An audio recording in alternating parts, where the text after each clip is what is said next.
Super Mario RPG Legend of the Seven Stars is perhaps the most era-defining game for our fat red plumber in overalls. At the time, it was almost unthinkable that a platformer could be adapted into a turn-based RPG. Yet, by some miracle, the development team at Squaresoft created a masterpiece so remarkable that developers to this day continue trying to emulate its success. Many franchises such as Mario & Luigi's Super Saga, the Paper Mario series, Ubisoft's Mario and Rabbids, and possibly even Yakuza Like a Dragon owe something to this game for paving the way. Yet, in spite of the acclaim the Switch remake received, many review critics and longtime fans on Metacritic made their dissatisfaction quite clear. Of course, you already know, and arrived at the same question as I did. Why does the remake not hold up to the original? Well, the short answer is the original is an era-defining masterpiece, and the remake is merely a copy of a masterpiece. Allow me to explain. The original was truly ahead of its time. It adapted platforming mechanics into a turn-based format with open exploration. Developers often assume timed action mechanics make RPGs more engaging, but they fail to understand that timed actions were originally meant to introduce a platforming audience to a turn-based system. That's the key. The mechanics created in the original were a perfect match for what Squaresoft was adapting, resulting in one of the most unique RPGs of its era, complete with graphics better than most PlayStation 1 titles. The game was designed to play like a Mario game, and that's exactly why simply emulating a classic without meaningful additions or adjustments is the reason the Switch remake doesn't hold up. The remake is far too similar to the original, both visually and gameplay-wise. Let's examine a minor comparison to another remake. This is Romancing Saga 2, and this is its remake.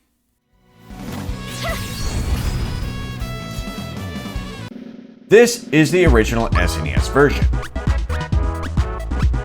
and this is the remake.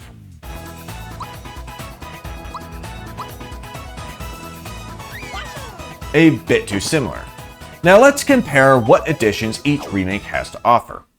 The Romancing Saga 2 remake adds difficulty settings, voice-acted cutscenes, new classes, platforming, fast travel, quest markers, improved feedback, team attacks, and a new game plus with additional difficulty options. Phew!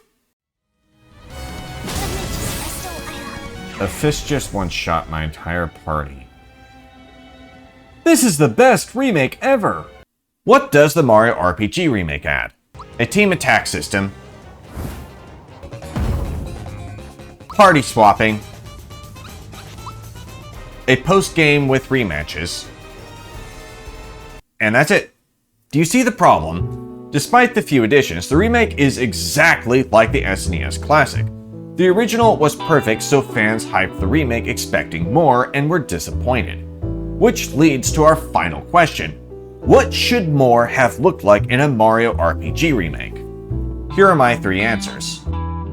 A harder difficulty option for returning veterans. I genuinely cannot understand why Nintendo thought the remake needed breezy mode when the base game was already easy enough. I beat the entire remake with Mario at level 10 without the lazy shell armor. I ran from every enemy, ignored every star, and still completed the game in a perfect Iron Man run with 0 restarts. The thing to understand is this. Like many longtime players, I've beaten the original so many times that I know every enemy, every treasure box, and every hidden gem.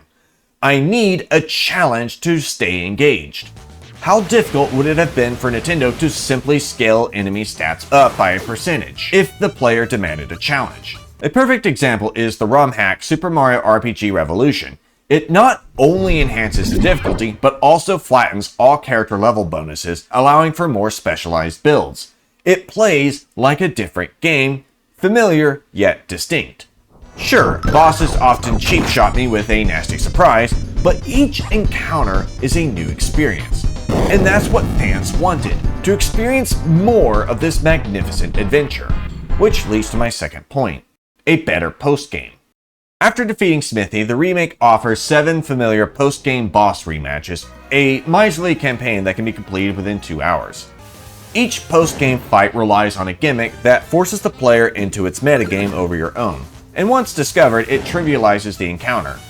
It's evident that these battles are the bare minimum Nintendo was willing to offer. Meanwhile, Fans have made Mario RPG Armageddon a harder difficulty mod, which includes a massive post-game campaign,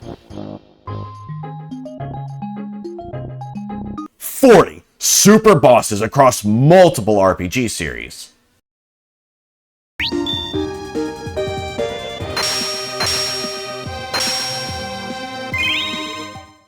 5 character-driven side quests, and new story additions. Sure, the super boss is cheap, but that's the appeal. A familiar yet remixed experience that pushes the game further than Nintendo did. It's amazing that despite the remake's shiny presentation, fans have offered more meaningful content than Nintendo, a multi-billion-dollar company, did. But that leads to the real reason fans bought the remake. Fans really want a sequel.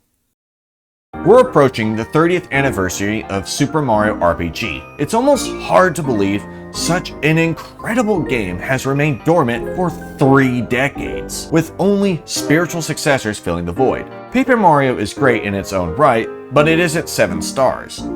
Mario RPG is its own unique experience, a one-of-a-kind blend of Mario charm and Squaresoft RPG design. Fans have been begging for a continuation for decades. That's why so many people make ROM hacks and fan projects to express how much they love what Squaresoft created.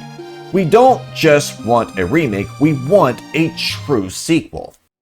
To some extent, I appreciate Nintendo giving this dormant classic some attention, but I also suspect they're exploiting our nostalgia with a bare minimum effort.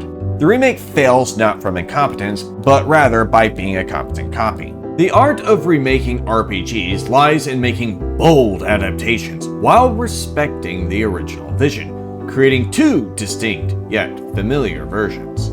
You can go too far and end up with something unrecognizable, but by refusing to take risks, you end up with a replica and nothing more. That said, I would still choose to play this replica over the original, not because it's a masterpiece, but because it's a perfect replica of a masterpiece. Want more reviews? Click here or subscribe. Come, join my party.